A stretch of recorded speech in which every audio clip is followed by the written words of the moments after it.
Hi friends, आप सभी का आपके अपने यूट्यूब चैनल पढ़ाकू योद्धा में हार्दिक स्वागत है।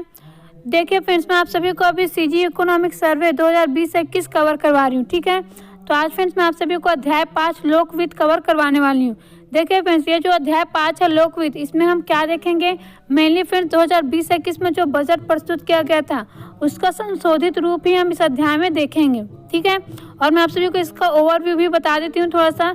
ये जो चैप्टर है फ्रेंड्स है ना, इकोनॉमिक सर्वे का लोकवित्त, इससे फ्रेंड्स ओनली अगर हम वनडे एग्जाम देखें तो ओनली जो कर राजस्व है, क्या कर राजस्व, इससे ही क्वेश्चन पूछा जाता है। ठीक है, कि कर राजस्व का राजस्व प्राप्ति में कितना योगदान रहा है। ठीक है, टोटल जो राजस्व प्राप्ति है उसमें कितना योगदान है, इस प्रकार से क्वेश्चन पूछा जाता है। तो इसी के ऊपर फ्रेंड्स हम थोड़ा सा फोकस करेंगे, और कोई भी क्वेश्चन इससे ये जो टॉपिक है उससे उतना नहीं पूछा जाता है।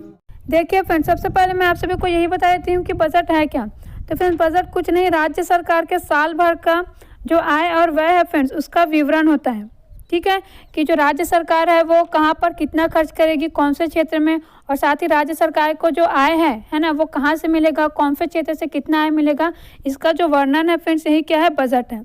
तो फ्रेंड्स मेनली हम बजट में आय और व्यय के बारे में ही पढ़ते हैं। तो देखिए यहाँ पर कुछ डाटा मैं आप सभी के लिए लिखी हूँ। ठीक है, ये भी इम्पोर्टेंट है ना, आप सभी के नॉलेज के पॉइंट ऑफ व्यू से। तो फ्रेंड्स इसको बताने से पहले मैं आप सभी को एक और बात बता देती हूँ कि जैसा कि मैं आप सभी को बताई कि जो आय है ना, और व्यय है, उसी का वर्णन होता है किसमें, बजट में।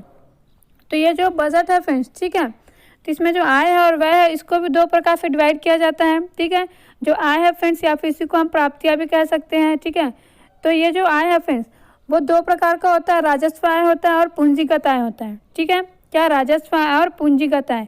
इसी तरीके से फ्रेंड्स जो व्यय होता है वो भी दो प्रकार का होता है। ठीक है, राजस्व व्यय होता है और पूंजीगत व्यय होता है। चलिए फ्रेंड्स, आगे बढ़ने से पहले मैं आप सभी को थोड़ा सा बता देती हूँ कि ये जो राजस्व आय है और जो पूंजीगत आय है ये सब होता क्या है। तो फ्रेंड्स जो राजस्व आय है, ठीक है, तो फ्रेंड्स कर से, किससे, कर से, कर मीन्स क्या, टैक्स से, और इसके साथ ही फ्रेंड्स गैर कर क्षेत्र होता है बहुत सारे। ठीक है, उनसे जो पैसा मिलता है सरकार को उसको बोलते हैं राजस्व। क्या कहते हैं, राजस्व आय कहते हैं सरकार का। ठीक है, क्या बोली मैं, कर से, कर मीन्स क्या, टैक्स से जो पैसा मिलता है। इसी तरीके से गैर कर क्षेत्र भी है फ्रेंड्स, उससे भी सरकार को जो पैसा मिलता है उसको कहते हैं क्या, राजस्व आय। ठीक है, अब देखते हैं फ्रेंड्स जो पूंजीगत आय है वो होता क्या है। तो देखिए फ्रेंड्स, जो पूंजीगत आय है इससे मीनिंग है उधार या फिर ऋण से। ठीक है, हमारी राज्य सरकार के द्वारा उधार लेने पर या फिर ऋण लेने पर जो पैसा उनको मिलता है, ठीक है, वो क्या कहलाता है, पूंजीगत आय कहलाता है। अब देखिए फ्रेंड्स, ये जो पूंजीगत आय है इसको मैं आप सभी को एक एग्जांपल देके समझाती हूँ। आप सभी ने एक योजना का नाम सुना होगा, राजीव गांधी किसान न्याय योजना। ठीक है, ये योजना क्या है फ्रेंड्स, इसको मई 2020 में स्टार्ट किया गया था। क्यों किया गया था फ्रेंड्स इसको स्टार्ट, देखिए हमारी राज्य सरकार जो है फ्रेंड्स, है ना, वो जो धान है उसको 2500 रुपये प्रति क्विंटल में खरीद रही है। ठीक है, कितने रुपए में, 2500 रुपये प्रति क्विंटल में। लेकिन फ्रेंड्स जो केंद्र सरकार है, ठीक है, उनके द्वारा एमएसपी अगर मैं इस साल का बताऊं तो अगर ग्रेड ए धान का अगर मैं एमएसपी बताऊं फ्रेंड्स तो कितने रुपए है, 1888 रुपये है। कितने रुपए है, 1888 रुपये। तो देखिए फ्रेंड्स, केंद्र सरकार के द्वारा 1888 रुपये ही तय किया गया प्रति क्विंटल जो एक ग्रेड धान है उसका मूल्य। लेकिन हमारी राज्य सरकार जो है वो 2500 रुपये में खरीद रही है। ठीक है, तो इन दोनों का जो अंतर का राशि है फ्रेंड्स कितने रुपए आएगा, 612 रुपये। कितने रुपए आएगा, 612 रुपये। तो इसको देने के लिए, ठीक है, इस अंतर की राशि को जो धान वाले किसान हैं उनको देने के लिए हमारी राज्य सरकार ने क्या करे थे, राजीव गांधी न्याय योजना स्टार्ट करे थे। तो फ्रेंड्स ये जो पैसा है, ठीक है, ये प्रति क्विंटल है। तो फ्रेंड्स वैसे भी किसान जो है वो बहुत सारा धान बेचते हैं, तो बहुत मतलब सारा पैसा उनको किसानों को देना था। तो उन्होंने क्या किया, आरबीआई से उधार लिया है इसके लिए। किससे उधार लिया है, आरबीआई से उधार लिया है। तो फ्रेंड्स ये जो उधार लिया गया है, ठीक है, हमारे राज्य सरकार के द्वारा, ये किसके अंतर्गत आएगा, पूंजीगत आय के अंतर्गत आएगा। किसके अंतर्गत, पूंजीगत आय। ठीक है, तो आप सभी को समझ में आ गया होगा। और जैसा कि राजस्व आय में आप सभी को बताइए फ्रेंड्स कि कर से और जो गैर कर क्षेत्र से मिलता है उससे। तो फ्रेंड्स आगे मैं आप सभी को अभी बताने वाली हूँ कि जो कर क्षेत्र है, ठीक है, गैर कर क्षेत्र उसमें कौन कौन से आएंगे। क्योंकि जो कर है फ्रेंड्स है ना, कर राजस्व है, ठीक है, क्या जो कर राजस्व या फिर टैक्स रिवेन्यू है, इसी से ही सबसे ज़्यादा क्वेश्चन पूछा जाता है। तो उसको आगे मैं अभी आप सभी को डिटेल से बताने वाली हूँ। आगे फ्रेंड्स हम थोड़ा सा व्यय के बारे में देख लेते हैं। तो देखिए व्यय भी दो प्रकार का होता है, राजस्व व्यय, पूंजीगत व्यय। ये जो पूंजीगत व्यय है फ्रेंड्स ये बहुत ही अच्छा माना जाता है। ठीक है, किसी भी सरकार का अगर पूंजीगत व्यय ज़्यादा होता है, ठीक है, तो उस बजट को बहुत ही अच्छा माना जाता है। तो देखिए फ्रेंड्स ये जो पूंजीगत व्यय है ये होता क्या है, तो फ्रेंड्स सरकार के द्वारा इंफ्रास्ट्रक्चर डेवलप करने पर जो भी मतलब करने के लिए जो भी व्यय किया जाता है उसको पूंजीगत व्यय कहते हैं। फॉर एग्जांपल फ्रेंड्स जैसे कि अभी हमारी राज्य सरकार, ठीक है, वो क्या कर रहे हैं, जो रिसोर्ट वगैरह है वो बनवा रहे हैं, ठीक है, जैसे कि बैगर रिसोर्ट वगैरह हो गया। तो अभी जो सरकार है, ठीक है, क्या अभी जो सरकार है वो क्या कर रही है, अभी वह कर रही है, ठीक है, जो रिसोर्ट वगैरह है वो बनवाने में। लेकिन फ्रेंड्स इससे क्या होगा, एक समय बाद जैसे ही वो बन जाएगा फिर उससे सरकार को इनकम होने लगेगा। क्या होने लगेगा, इनकम। और ऐसा नहीं है कि कुछ टाइम के लिए होगा, अब वो एक बार बन गया है तो वो जब तक रहेगा फ्रेंड्स उससे सरकार को इनकम होता ही रहेगा, ठीक है। तो ये क्या कहलाता है फ्रेंड्स, पूंजीगत व्यय कहलाता है। मीन्स इंफ्रास्ट्रक्चर वगैरह पर जो व्यय किया जाता है उसको पूंजीगत व्यय कहते हैं, ठीक है। और देखिए फ्रेंड्स राजस्व व्यय क्या होता है, इसके अंतर्गत भी दो प्रकार का होता है। एक होता है योजनागत व्यय, ठीक है, और एक होता है गैर योजनागत व्यय, ठीक है। तो फ्रेंड्स योजनागत कहने का मतलब ये है, देखिए आप तो सभी इसको एक तरीके से और समझ सकते हैं। जैसा कि मैं आप सभी को बताया कि पूंजीगत व्यय में क्या होता है, सरकार को एक समय के बाद इनकम होता है, ठीक है, मीन्स अभी लगा रही है फिर बाद में उनको इनकम होगा। लेकिन राजस्व व्यय ऐसा व्यय होता है फ्रेंड्स जिसमें सरकार को कोई लाभ नहीं होता है, ठीक है, क्या सरकार का कोई लाभ नहीं होता है। जैसा कि मैं आप सभी को इसके अंतर्गत बता रही हूँ, जैसे कि इसमें होता है योजनागत होता है एक, और एक होता है गैर योजनागत। योजनागत कहने का मतलब है जिसमें सरकार को ये पता है कि किसमें कितने रुपए लगेगा। जैसा कि सरकार निर्धारित कर देती है कि हाँ शिक्षा के ऊपर इतना लगाना है, ठीक है, कोई योजना सरकार स्टार्ट करती है तो उस पर इतना लगाना है, ठीक है। तो ये सब क्या कहलाता है, ये सब जो है वो योजनागत व्यय कहलाता है, ठीक है, और ये राजस्व व्यय के अंतर्गत आता है। तो देखिए फ्रेंड्स सरकार जो कोई योजना लाती है, जैसा कि एक योजना में आप सभी को पिछले वाला जो वीडियो था है ना, उसमें बताई थी सार्वभौम सार्वजनिक वितरण प्रणाली। तो देखिए वो क्या है फ्रेंड्स, एक योजना है, ठीक है। अब उसके अंतर्गत सरकार जो है वो गरीबों को खाद्यान्न वगैरह उपलब्ध कराएगी, लेकिन उसके बदले सरकार को कुछ मिलेगा क्या, नहीं मिलेगा। मीन्स ऐसा व्यय फ्रेंड्स, ठीक है, ऐसा व्यय होता है राजस्व व्यय जिसमें सरकार को फिर से रिटर्न मिलने का कोई भी चांस नहीं होता है, ठीक है। तो इसके अंतर्गत योजनागत तो मैं आप सभी को अच्छे से समझा दी हूँ, है ना, कि जैसा कि कोई भी क्षेत्र उसमें पर्टिकुलरली कोई योजना स्टार्ट किए तो उसके लिए भी एक फंड एकदम तैयार रहता है कि हाँ इसमें इतना ही हमको व्यय करना है करके, तो ये कहलाता है योजनागत। और गैर योजनागत होता है फ्रेंड्स, है ना, इसी के अंतर्गत क्या होता है, गैर योजनागत होता है। तो जो गैर योजनागत है फ्रेंड्स, ठीक है, इसके अंतर्गत जैसा कि कोई भी आपदा वगैरह आ गया फ्रेंड्स, ठीक है, बाढ़ आ गया, ठीक है, कुछ भी हो गया, तो उसके लिए क्या होता है फ्रेंड्स, कुछ निर्धारित नहीं रहता। हम नहीं कह सकते कि जो भी आपदा है वो कितना बड़ा है और उसके लिए कितना खर्च लग सकता है, ठीक है। तो ये कहलाता है गैर योजनागत, ठीक है फ्रेंड्स। वैसे फ्रेंड्स ये मैं आप सभी का सिर्फ नॉलेज के लिए बता रही हूँ, ये सब आपके एग्जाम में बिल्कुल नहीं पूछा जाएगा, लेकिन जब मैं आपको पढ़ा रही हूँ तो थोड़ा सा इसका ओवरव्यू मैं आप सभी को दे दूँ। अब चलिए फ्रेंड्स मैं आप सभी को बता देती हूँ कि आखिर जो आय है, ठीक है, राजस्व आय और जो पूंजीगत आय है वो कितना निर्धारित किया गया है। तो फ्रेंड्स 2020, ठीक है, मीन्स ये अनुमानित होता है फ्रेंड्स, ठीक है, कितना होता है, अनुमानित होता है ना। तो 2020-21 के बजट के बारे में आप सभी को यहाँ पर डिस्कस कर रही हूँ, है ना। तो देखिए फ्रेंड्स इसके अनुसार 2020-21 के बजट के अनुसार जो राजस्व आय है फ्रेंड्स वो 831.30 करोड़ रुपए अनुमानित किया गया है। और जो पूंजीगत आय है वो 12,259.99 करोड़ रुपए अनुमानित किया गया है। देखिए फ्रेंड्स आप सभी मैं जैसा बोल रही हूँ वैसे ही पढ़ेंगे, ठीक है, क्योंकि फ्रेंड्स अगर आप सभी जो इस प्रकार से याद रखना चाहेंगे कि 83,831 ऐसा करके, तो वो याद नहीं रहता है, ठीक है, जनरली, है ना। तो आप सभी जो मैं जैसा बोल रही हूँ अगर वैसा पढ़ेंगे फ्रेंड्स तो आपको डेफिनेटली अप्रॉक्सीमेट याद रहेगा, और वैसे भी हमें अप्रॉक्सीमेट ही याद रखना रहता है, ठीक है फ्रेंड्स। तो ये है फ्रेंड्स राजस्व आय, ठीक है, इतना रुपये अनुमानित किया गया है। अब देखिए फ्रेंड्स जो राजस्व आय है इसके लिए मैं आप सभी को इम्पोर्टेंट फैक्ट्स बता रही हूँ। देखिए जो राजस्व आय है फ्रेंड्स मैं आप सभी को अभी बताई कि ये कितने रुपये अनुमानित किया गया है, 83,831.30 करोड़ रुपए। तो फ्रेंड्स ये जो अनुमानित किया गया है ये पिछले वर्ष की तुलना में 10.75% अधिक है। याद रखेंगे अधिकतर फ्रेंड्स परसेंट से ही क्वेश्चन पूछा जाता है। याद रखेंगे फ्रेंड्स कि ये जो राजस्व प्राप्तियां हैं इसमें पिछले वर्ष की तुलना में 10.75% की वृद्धि अनुमानित है। कितना परसेंटेज, 10.75% की वृद्धि अनुमानित है, ठीक है, आप सभी को ये ध्यान में रखना है। देखिए फ्रेंड्स सबसे ज़्यादा इसमें क्वेश्चन मैं पहले ही बता चुकी हूँ कर राजस्व से पूछा जाता है। तो अब हम चलते हैं फ्रेंड्स कर राजस्व की ओर, ठीक है, कहाँ पर चलेंगे, कर राजस्व की ओर। इसके बाद मैं आप सभी को ये जो बातें सब लिखा हुआ है ये भी कवर कराऊंगी। तो देखिए फ्रेंड्स जैसा कि मैं आप सभी को बताई कि राजस्व के अंतर्गत हम दो प्रकार से पढ़ते हैं। क्या क्या पढ़ते हैं, दो प्रकार से पढ़ते हैं। एक होता है कर राजस्व और एक होता है गैर कर राजस्व। क्या होता है, कर राजस्व होता है और एक होता है गैर कर राजस्व।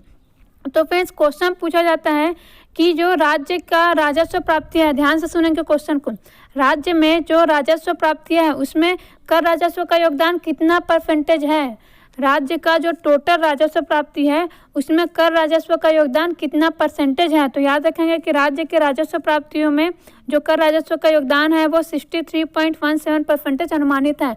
और ये कब का है फ्रेंड्स, 2020-21 का। ठीक है, क्या पढ़ा रही हूँ मैं आप सभी को, 2020-21 का इकोनॉमिक सर्वे पढ़ा रही हूँ। तो उसमें ही इसका जो बजट था उसमें कितना अनुमानित किया गया है राजस्व प्राप्ति में, कर राजस्व 63.17% अनुमानित है। मीन्स राजस्व प्राप्ति में देखिए, राजस्व प्राप्ति दो प्रकार से होता है। ठीक है, कर राजस्व और गैर कर राजस्व। तो इसमें जो कर राजस्व है फ्रेंड्स उसका योगदान रहेगा 63.17%। मोस्ट इंपॉर्टेंट क्वेश्चन, और ये क्वेश्चन फ्रेंड्स एग्जाम में पूछा जाता है। ठीक है, अब आगे देखिए फ्रेंड्स, मैं आप सभी को अब ये जो कर राजस्व है ना, इसका क्षेत्र बता रही हूँ और कुछ इंपॉर्टेंट पॉइंट्स बता रही हूँ। और फ्रेंड्स मैं जितना भी पढ़ा रही हूँ उसमें से ये वाला जो पेज है यही सबसे ज़्यादा इम्पोर्टेंट है। याद रखेंगे, ये वाला जो पेज है यही सबसे ज़्यादा इम्पोर्टेंट है। देखिए फ्रेंड्स, जो कर राजस्व है मैं आप सभी के लिए थोड़ा सा इस पर नॉलेज डाल दी हूँ। इसके अंतर्गत क्या क्या आता है, जो इनकम टैक्स है फ्रेंड्स, ठीक है, उस पर जो कर आता है वो आता है आय व्यय पर कर। ठीक है, संपत्ति पूंजीगत लेन देनों पर जो कर लगता है वो, वस्तुओं और सेवाओं पर कर। मीन्स फ्रेंड्स जीएसटी के बारे में बोल रहा है। ठीक है, किसके बारे में, जीएसटी के बारे में। तो याद रखेंगे फ्रेंड्स, कर राजस्व में ये सब आते हैं, आय व्यय पर कर आता है, संपत्ति पूंजीगत। मीन्स ये आप सभी के जनरल नॉलेज के लिए। ठीक है, अगर फ्रेंड्स आप सभी जो है ऐसा कोई एग्जाम देते हैं जिसमें जो इकोनॉमिक है वो भी रहता है। ठीक है, फिर अगर आप सभी इकोनॉमिक सर्वे के पॉइंट ऑफ व्यू से देखेंगे तो यही सब इंपॉर्टेंट है जो डाटा है वो।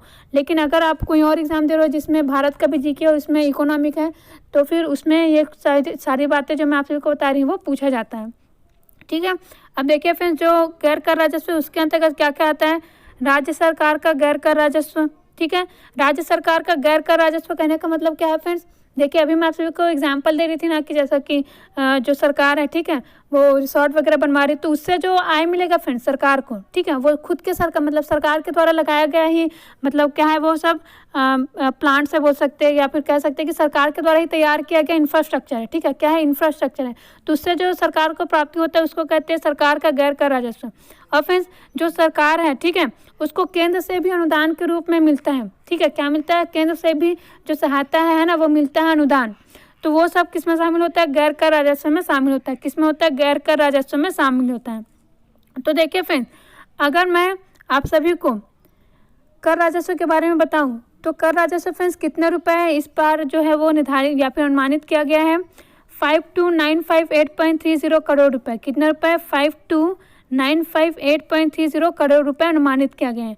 और जो गैर कर राजस्व है वो 30,873.30 करोड़ रुपए अनुमानित किया गया है। कितना, 30,873.30 करोड़ रुपए अनुमानित किया गया। ठीक है, तो फ्रेंड्स इसमें आप सभी को ये जो डाटा है ना कर वाला, आप सभी इसको याद रख सकते हैं, ये याद रखने की ज़रूरत नहीं है। ठीक है, तो ये जो कर है फ्रेंड्स, कर राजस्व से रिलेटेड जो भी बातें हैं वो आप सभी के लिए बहुत ही इंपॉर्टेंट है। तो याद रखेंगे फ्रेंड्स की जो कर राजस्व है वो कितना रुपए है, 52,958.30 करोड़ रुपए अनुमानित है। ठीक है, देखिए फ्रेंड्स ये जो कर राजस्व है, ठीक है, इससे रिलेटेड मैं सारे इंपॉर्टेंट पॉइंट्स आप सभी को कवर करा रही हूँ, ध्यान से सुनिएगा। देखिए वित्तीय वर्ष 2020-21 में फ्रेंड्स कुल कर राजस्व में 16.66% की वृद्धि अनुमानित है। याद रखेंगे जितना भी कर राजस्व हमें इस साल मिल रहा है फ्रेंड्स वो पिछले वर्ष की तुलना में 16.66% वृद्धि अनुमानित है उस पर। ठीक है, देखिए फ्रेंड्स अगर वृद्धि करके बोल रहे हैं इसका मतलब यही है कि जैसा कि ये वित्तीय वर्ष हो गया 20-21, तो इससे पहले कौन सा था, 19-20 था। तो वृद्धि कहने का मतलब है कि 19-20 की तुलना में 20-21 में जो कर राजस्व है उसमें कितने की वृद्धि हुई है। ठीक है, इसका मतलब यही होता है। अब देखिए आगे फ्रेंड्स अगला इंपॉर्टेंट पॉइंट, कर राजस्व में फ्रेंड्स राज्य के स्वयं के करों का अंश है 49.39%। ध्यान से सुनिए, कर राजस्व जो है फ्रेंड्स उसमें राज्य के स्वयं के करों का अंश है 49.39% व कुल राजस्व प्राप्तियों में इसका योगदान है 31.20%। ठीक है, कितना योगदान अनुमानित है, 31.20% अनुमानित है। देखिए फ्रेंड्स इस पॉइंट को मैं आप सभी को थोड़ा सा अच्छे से समझा देती हूँ, नहीं तो आप सभी जो इससे कंफ्यूज हो जाएंगे। पहला पॉइंट तो आप सभी को अच्छे से क्लियर हो गया होगा, मैं उम्मीद करती हूँ। अब देखिए दूसरा और तीसरे को मैं एक साथ समझाती हूँ। देखिए फ्रेंड्स कर राजस्व से ही रिलेटेड है ये दोनों ही। कर राजस्व में मैं तीसरा पॉइंट बता रही हूँ, ठीक है, आप सभी को। कर राजस्व में प्रमुख योगदान केंद्रीय करों में राज्य का अंश का कर राजस्व है जो कि 50.61% अनुमानित है। कहने का मतलब ये है फ्रेंड्स कि जैसा कि यहाँ पर कर राजस्व है, ठीक है। सबसे पहले देखते हैं राजस्व आय। तो राजस्व आय को दो भागों में डिवाइड किया गया है, ठीक है। कर राजस्व है, एक गैर कर राजस्व है, ठीक है। तो ये जो कर राजस्व है फ्रेंड्स, ठीक है, इसके अंतर्गत सरकार, ठीक है, राज्य सरकार जो कर लगाती है, ध्यान से सुनेंगे, राज्य सरकार जो कर लगाती है उसका पैसा राज्य सरकार को मिलता ही है। इसके साथ ही फ्रेंड्स जो केंद्र सरकार कर लगाती है, कौन, केंद्र सरकार के द्वारा भी कर लगाया जाता है, ठीक है। तो केंद्र सरकार के द्वारा जो भी कर लगाया जाता है उसका भी कुछ अंश जो है वो राज्य सरकार को मिलता है, ठीक है। क्या, उसका भी कुछ अंश जो है वो राज्य सरकार को मिलता है। तो इसी को बोला जा रहा है फ्रेंड्स कि जो कर राजस्व है, ठीक है, उसमें राज्य सरकार के द्वारा जो कर लगाया जाता है, टैक्स लगाया जाता है, ठीक है, उसका योगदान कितना परसेंटेज है, 49.39% है। देखिए ये जो टोटल कर राजस्व है ना, ये देखिए ये जो टोटल कर राजस्व है फ्रेंड्स, ठीक है, कितना है, 52,958.30 करोड़। इसमें जो राज्य के स्वयं के करों का अंश या फिर जो योगदान है वो कितना परसेंटेज है, 49.39% है। कितना है, 49.39% है। और इसी में फ्रेंड्स जो केंद्र सरकार है उसके द्वारा जो कर लगाया जाता है जिसमें से कुछ अंश जो है वो राज्य सरकार को मिलता है, उसका कितना योगदान है, इसमें 50.61% का योगदान है। कितना है, 50.61% का योगदान है। ये जो कर राजस्व है ये टोटल राज्य सरकार के स्वयं के करों का जो भी योगदान है वो भी उसमें है, और केंद्र सरकार से मीन्स जो केंद्र सरकार है जो भी कर लगाती है, ठीक है, उसका जो अंश मिलता है राज्य सरकार को उसका भी योगदान है। तो हम यहाँ क्या देख रहे हैं फ्रेंड्स कि जो कर राजस्व मिल रहा है, ठीक है, मीन्स जो अनुमानित है छत्तीसगढ़ का, उसमें केंद्र सरकार के द्वारा जो राजस्व मीन्स केंद्र सरकार के द्वारा जो भी कर लगाया जा रहा है उसका जो अंश राज्य सरकार को मिलता है उसका योगदान ज़्यादा है। और कितना परसेंटेज अनुमानित है, 50.61% अनुमानित है। कितना परसेंटेज, 50.61% अनुमानित है, ठीक है। तो ये पॉइंट आप सभी को क्लियर हो गया होगा। अब देखिए फ्रेंड्स ये वाला पॉइंट है ना, तो ये मैं आप सभी को बता देती हूँ। और देखिए फ्रेंड्स ये क्या बता रहा है, ये फ्रेंड्स ये जो राज्य सरकार के द्वारा, ठीक है, जो भी कर लगाया जाता है खुद के द्वारा, उसका टोटल राजस्व में, टोटल राजस्व कितना पड़े थे, 83,831.30 करोड़। तो ये जो टोटल राजस्व है फ्रेंड्स उसमें कितना परसेंटेज योगदान है ये बता रहा है। कितना है, 31.20% है, ठीक है फ्रेंड्स।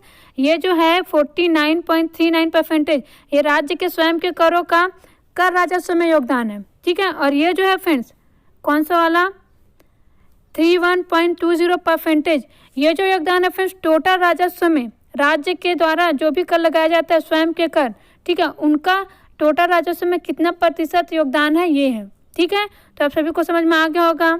और फ्रेंड्स ये पॉइंट्स आप सभी ध्यान में रखिएगा।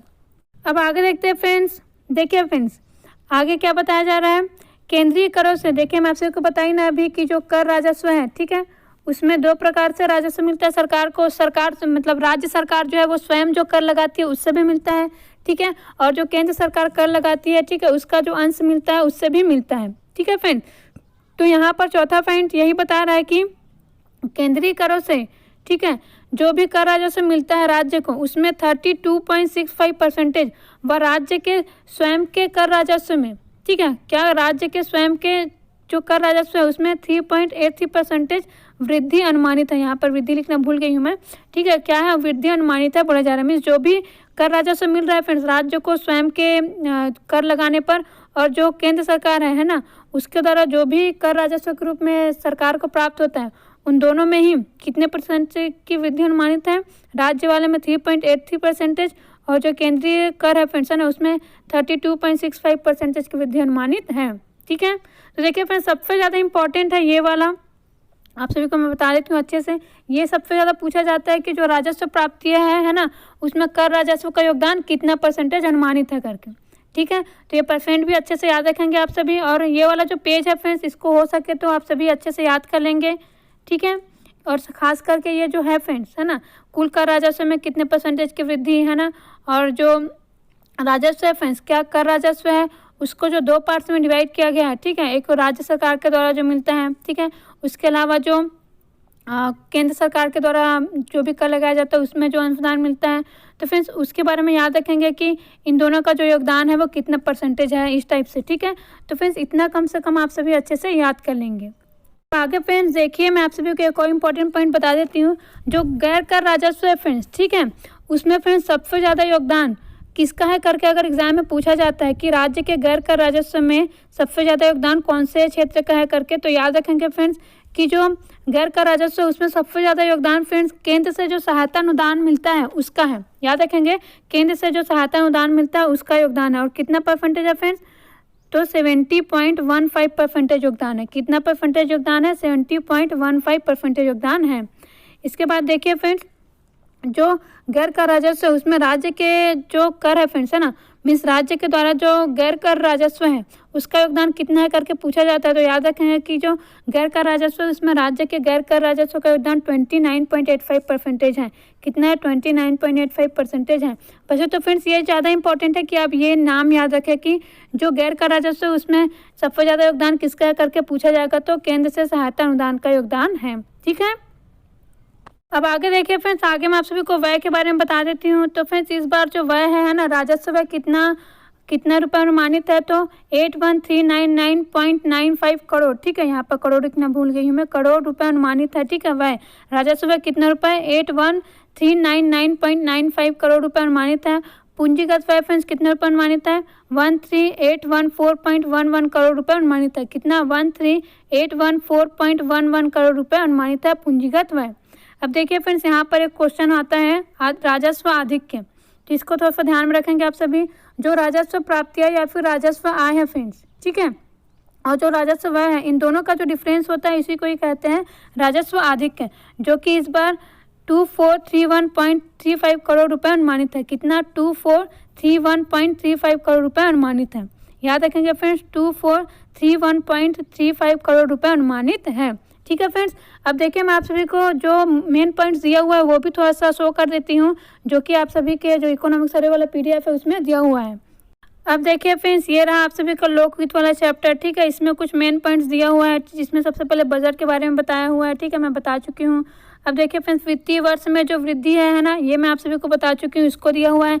मैं आप सभी को सिर्फ दिखा रही हूँ फ्रेंड्स है ना, मैं आप सभी को यहाँ पर जो भी मेंशन किया गया है वो पहले ही बता चुकी हूँ। तो जो वृद्धि है फ्रेंड्स है ना, उसको मेन पॉइंट के रूप में दिया गया है, तो इसलिए फ्रेंड्स आप सभी को वृद्धि अच्छे से याद रखना है। जो मेन पॉइंट में दिया रहता है फ्रेंड्स, अधिकतर उसी से ही क्वेश्चन उठाने की संभावना होती है, इसलिए मैं आप सभी को शो कर दे रही हूँ।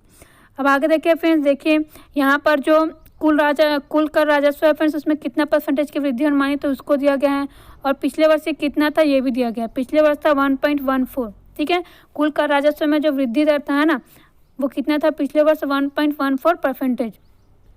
उसके बाद देखिए फ्रेंड्स, वित्तीय वर्ष 2020-21 में कुल राजस्व प्राप्तियों में कर राजस्व का योगदान, ये मैं भी अभी आप सभी को बताई हूँ। ठीक है, 63.17% अनुमानित है। मोस्ट इंपॉर्टेंट है, याद रखेंगे इसको अच्छे से। अब आगे देखते हैं फ्रेंड्स, आगे वाला जो पॉइंट है फ्रेंड्स, इसको मैं पहले डिस्कस कर चुके हैं कि जो गैर कर राजस्व है उसमें सबसे ज़्यादा योगदान जो है फ्रेंड्स वो केंद्रीय सरकार से जो प्राप्त सहायक अनुदान है उसका है। ठीक है, और जो 2020-21 है उसमें कुल गैर कर राजस्व प्राप्तियों में इसका योगदान 70.15% अनुमानित है। उसके बाद देखिए फ्रेंड्स, अगला जो है वो जो राजस्व आधिक्य फ्रेंड्स उससे रिलेटेड है, जो भी मैं आप सभी से डिस्कस कर चुकी हूँ कि 2431.35 करोड़ दर्शाता है। तो इस प्रकार से फ्रेंड्स ये सारे इंपॉर्टेंट पॉइंट्स मैं आप सभी को अच्छे से डिस्कस करती हूँ। तो आप सभी को मेरा वीडियो कैसा लगा कमेंट करके ज़रूर बताइए, और जो भी नए बच्चे हैं वो हमारे इस यूट्यूब चैनल को सब्सक्राइब ज़रूर करिए।